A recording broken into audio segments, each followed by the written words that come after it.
Finish him. They finally got Mortal Kombat right. Let me ask you something. For 30 years, 30, Hollywood has been trying to crack this franchise.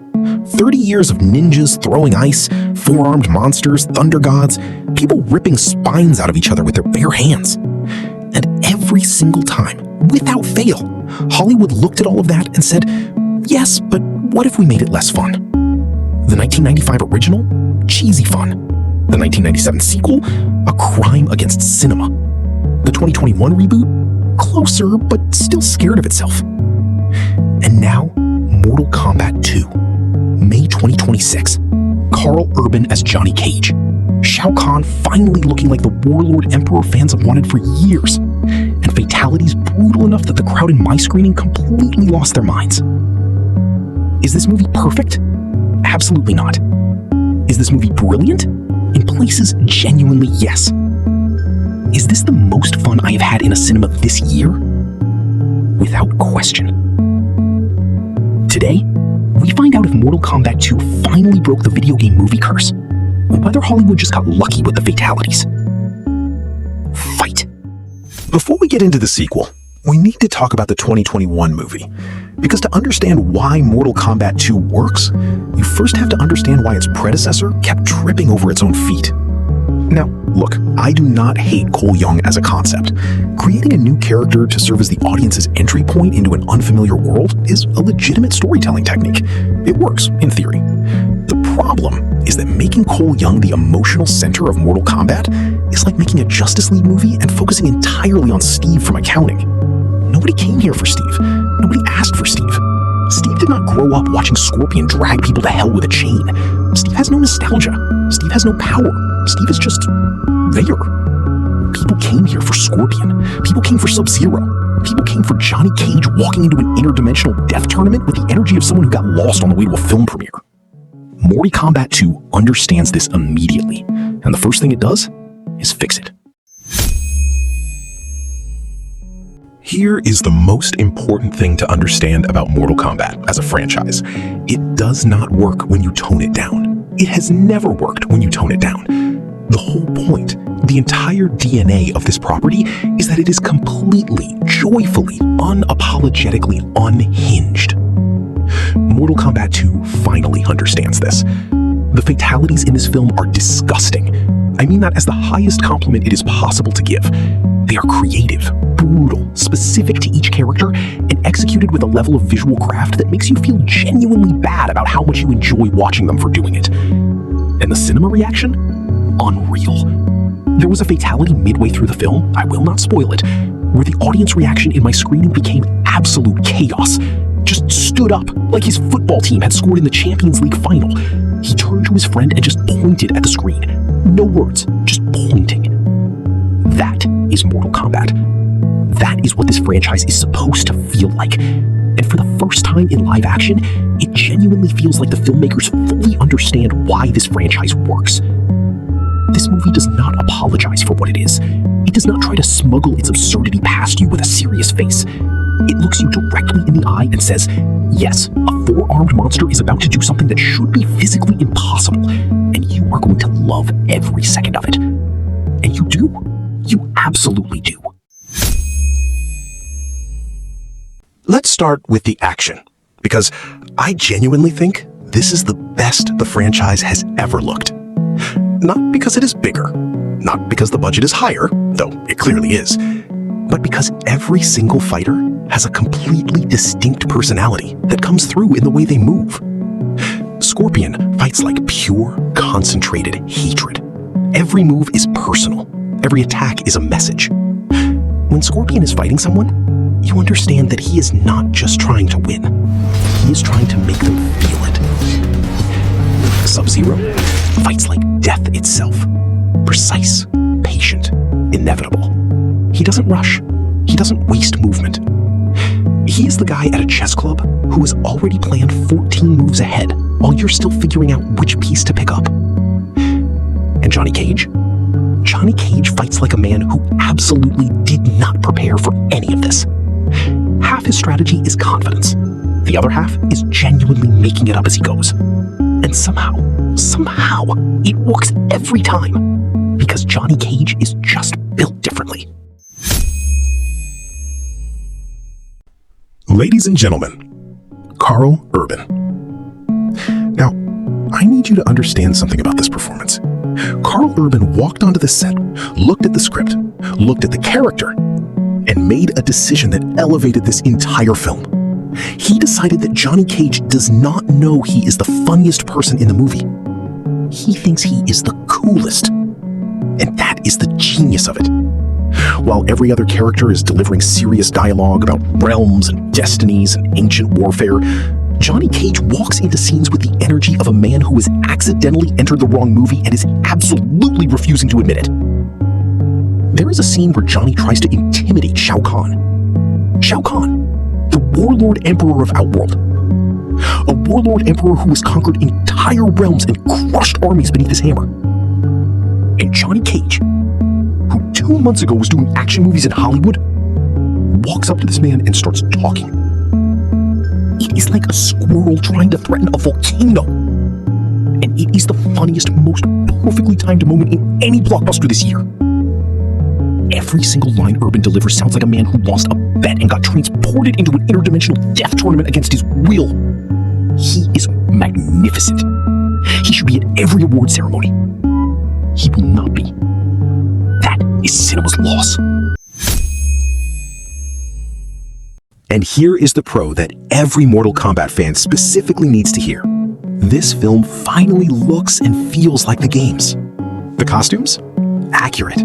Not Hollywood compromised versions, not practical redesigns that strip out everything cool. The actual costumes.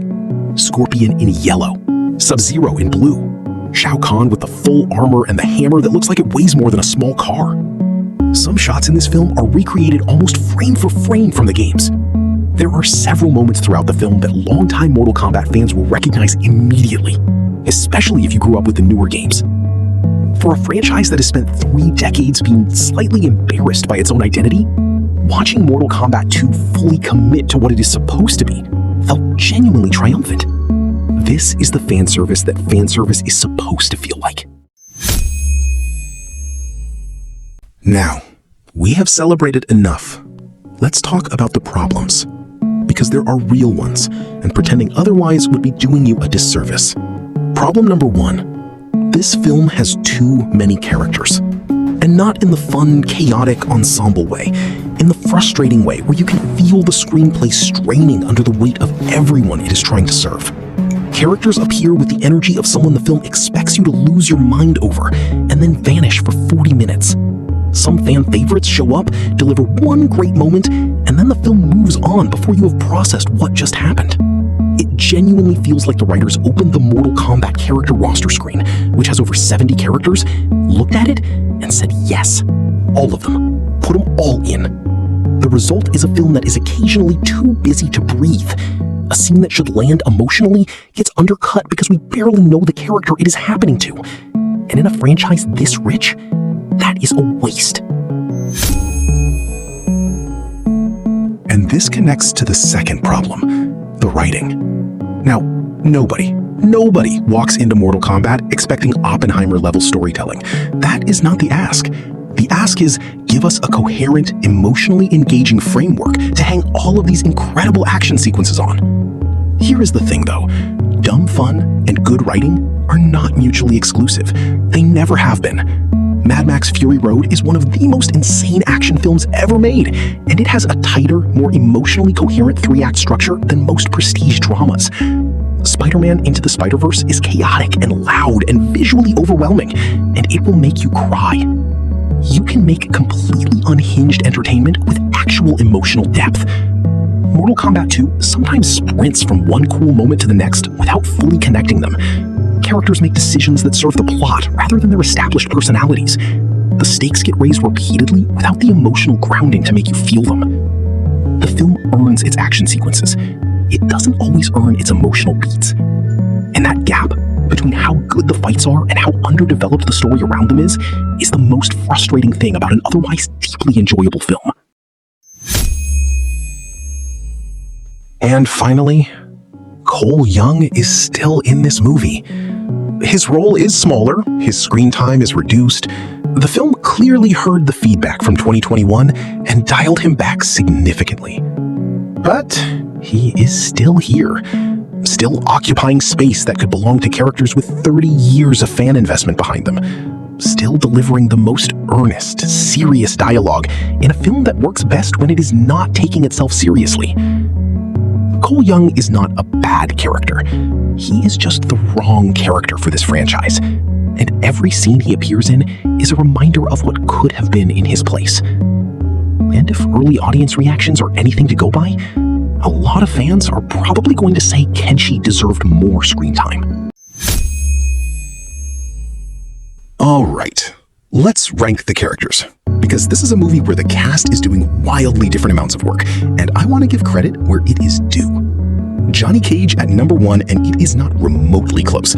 Karl Urban came to this film with one mission: make Johnny Cage the most entertaining character in any action movie released in 2026, and he completed it with time to spare. Scorpion at 2 because every scene he is in carries genuine weight. Sub-Zero at 3 because he is criminally underused, and I will die on that hill.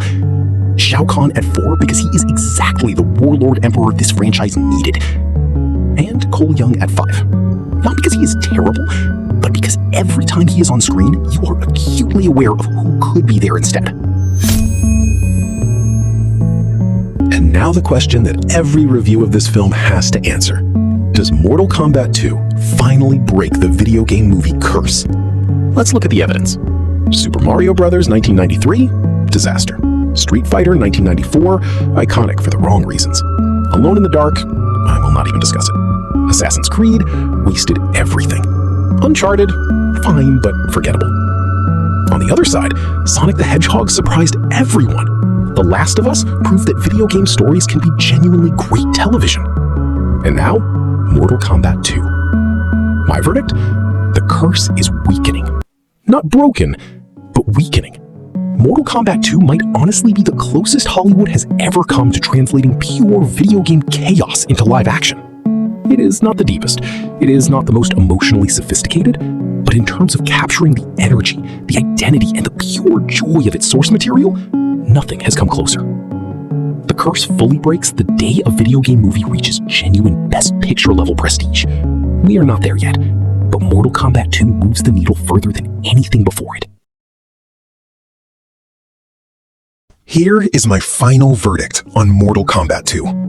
This is a messy, chaotic, gloriously violent, completely unhinged blockbuster that understands something modern cinema keeps forgetting: that fun is not a lesser form of entertainment, that audiences cheering in a cinema is not a small thing, that sitting in a packed theater, hearing people scream during a fatality and then immediately turn to the stranger next to them to share the experience, that is what movies are supposed to do.